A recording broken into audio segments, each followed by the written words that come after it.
नमस्कार, कैसे हो आप सब? एक बार फिर से स्वागत है आपका न्यूटन क्लासेस राजा पाकर के इस ऑनलाइन प्लेटफॉर्म पे। आज हम बात करेंगे कक्षा 10 हिंदी पाठ्यपुस्तक के काव्यखंड के कविता स्वदेशी की। स्वदेशी शीर्षक कविता बद्री नारायण चौधरी प्रेमघन द्वारा लिखी गई है। प्रेमघन जी भारतेंदु युग के महत्वपूर्ण कवि थे। प्रेमघन का जन्म 1855 ईस्वी में मिर्जापुर उत्तर प्रदेश में हुआ और निधन 1922 ईस्वी में। 1874 ईस्वी में प्रेमघन ने मिर्जापुर में रसिक समाज की स्थापना की। ये जो प्रस्तुत कविता स्वदेशी है, यह प्रेमघन सर्वस्व से संकलित दोहों से लिया गया है। यह कविता नवजागरण का स्वर मुखरित करता है। कवि की चिंता और उसकी स्वर भंगिमा आज कहीं अधिक प्रासंगिक है। यह कविता स्वदेशी है। यह लिखी गई थी जब भारत गुलाम था उस वक्त, किंतु आज के समय में यह ज़्यादा प्रासंगिक लगती है। आइए शुरू करते हैं कविता को। पहला दोहा है, सबय विदेशी वस्तु नर गति रति रीत लखात, भारतीयता कछु न अब भारत में दर्शात। कवि अपनी चिंता को व्यक्त कर रहे हैं, कह रहे हैं कि सबय विदेशी वस्तु नर, यहाँ पे मनुष्य और वस्तु सब विदेशी हो गया है।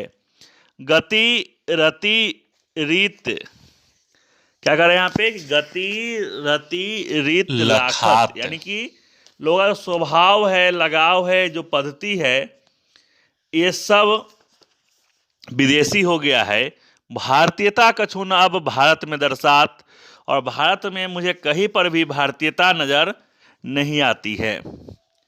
अगली दोहा है, मनोज भारती देखी को सकत नहीं पहचान, मुसलमान हिंदू किधौ कहे ये क्रिस्तान। कहते हैं कि भारतीय मनुष्य को देख करके कोई पहचान नहीं सकता है कि कौन हिंदू है, कौन मुसलमान है और कौन क्रिस्तान। क्रिस्तान का मतलब क्रिश्चियन, अंग्रेज, ठीक है। तो कौन मुसलमान है, कौन हिंदू है, कौन अंग्रेज है, यह भारतीय मनुष्य को देख करके पहचाना नहीं जा सकता है। अगली दोहा में लिखते हैं, पढ़ी विद्या परदेश की बुद्धि विदेशी पाए, चाल चलन परदेश की गई इन्हें अति भाए।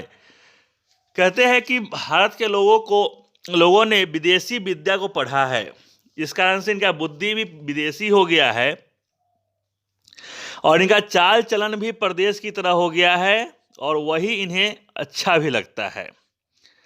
आगे कहते हैं अगली दोहा में, ठटे विदेशी ठाट सब बन्यो देश विदेश, सपने हो जिनमें न कहूँ भारतीयता लेस। कहते हैं कि ठटे विदेशी ठाट सब, यानी जितने भी लोग हैं अब अपना विदेशी ठाट दिखाने में लगे हुए हैं। बन्यो देश विदेश, और ऐसा लगता है कि यह देश विदेश बन गया है। सपने हो जिनमें न कहूँ भारतीयता लेस, और सपने हो जिनमें न कहूँ भारतीयता लेस, और भारतीयता उनके सपने में भी नहीं आती है, थोड़ा भी भारतीयता उनके अंदर नहीं बची है। आगे लिखते हैं अगले दोहा में, बोली सकत हिंदी नहीं अब मिली हिंदू लोग, अंग्रेजी भाखन करत अंग्रेजी उपभोग। कहते कि भारत के जो हिंदू लोग हैं वो हिंदी बोल नहीं सकते, लेकिन अब अपने आप को हिंदू कह रहे हैं। अंग्रेजी भाषा का प्रयोग करते और अंग्रेजी वस्तुओं का उपभोग भी कर रहे हैं। अंग्रेजी वाहन बसन वेश रीति और नीति, अंग्रेजी रुचि गृह सकल वस्तु देश विपरीत। कहते कि अंग्रेजी वाहन सवारी का उपयोग, वसन वस्त्र, वेश, रीति और नीति सबके सब क्या हो गया है, अंग्रेजी हो गया है।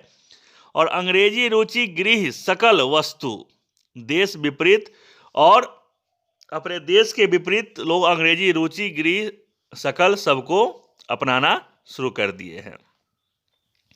हिंदुस्तानी नाम सुनी अबे सकुचिल जात, भारतीयता सब वस्तु ही सोए हाय घिनात, भारतीय सब वस्तु ही सोए हाय घिनात। कहते कि अब इन लोगों की ऐसी स्थिति हो गई है भारतीय लोगों की कि हिंदुस्तानी नाम से भी इन्हें अब लज्जा आती है। हिंदुस्तानी नाम सुनी अबे सकुची लजात, भारतीयता सब वस्तु ही सोए हाय घिनात, और भारतीय वस्तु से इन्हें अब घृणा होने लगी है। देश नगर बानक बनो सब अंग्रेजी चाल, क्या कहते हैं, देश नगर बानक बनो सब अंग्रेजी चाल, हाटर में देखा हूं भरा बसे अंग्रेजी माल। कहते हैं कि देश और नगर सबकी जो वेशभूषा है वो सब अंग्रेजी यानी अंग्रेज की में रंग गए है, और सभी का चाल भी अंग्रेजी है।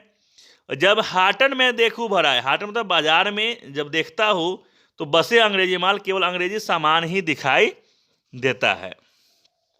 अगली दोहा में लिखते हैं, जिनसो संभल सकत नहीं तन की धोती ढीली ढाली, देश प्रबंध करेंगे वे यह कैसी खाम ख्याली। कहते हैं यह भारतीय परंपरा जो है, धोती पहनने की जो परंपरा है उसकी बात करते हुए कहते हैं कि यदि जो अंग्रेज बन के घूम रहे हैं, जो जीन्स टी शर्ट पहने जो लोग हैं उनके बारे में बात हो रही है कि यदि उन्हें अगर धोती पहना दिया जाए तो संभलेगा नहीं, और देश को संभालने की बात कर रहे हैं। कहते हैं जिनसो संभल सकत नहीं तन की धोती ढीली ढाली, देश प्रबंध करेंगे वे यह कैसी खाम ख्याली, एक ऐसी कोरी कल्पना है कि वो देश को संभाल पाएंगे जिनसे धोती नहीं संभल सकती है। अगली पंक्ति में लिखते हैं, दास वृत्ति की चाह चहु दिसी चारहु बरन बढ़ाली, करत खुशामत झूठ प्रशंसा मानहु बने डफाली। कहते हैं कि चार वर्ण जो प्रारंभिक समय से थे, ब्राह्मण क्षत्रिय वैश्य और शूद्र, चार वर्ण, उनकी बात करके चारों वर्ण के अंदर अब दास वृत्ति आ गई है, दास बनने की, नौकर बनने की चाहत आ गई है।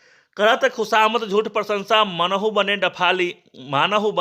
कहते हैं कि ये लोग अब अपने मालिकों की प्रशंसा, झूठी प्रशंसा, खुशामद में लगे हुए हैं, जैसे मानो डफाली बने हुए। डफाली एक डफ होता है बजाने वाली चीज, डफाली बजाने वाले जो लोग बुलाते थे अपने दरबार में, तो उनकी प्रशंसा में गीत गाता था और डफाली बजाया करता था। तो ये करके आजकल के लोगों की यही वृत्ति हो गई है कि करत खुशामत झूठ प्रशंसा मानहु बने डफाली, ऐसा मानो जैसे डफाली बन के घूम रहे हैं। तो यह थी स्वदेशी बद्री नारायण चौधरी प्रेमघन द्वारा लिखी गई कविता। इसका संपूर्ण व्याख्या हिंदी में आपको सामने प्रस्तुत किया गया है। चलिए फिर मिलते हैं अगली वीडियो में। वीडियो अच्छी लगी हो तो लाइक करें, यूट्यूब पे देख रहे हैं तो चैनल को सब्सक्राइब करें, और फेसबुक को देख रहे हैं तो पेज को लाइक करें। बहुत बहुत धन्यवाद।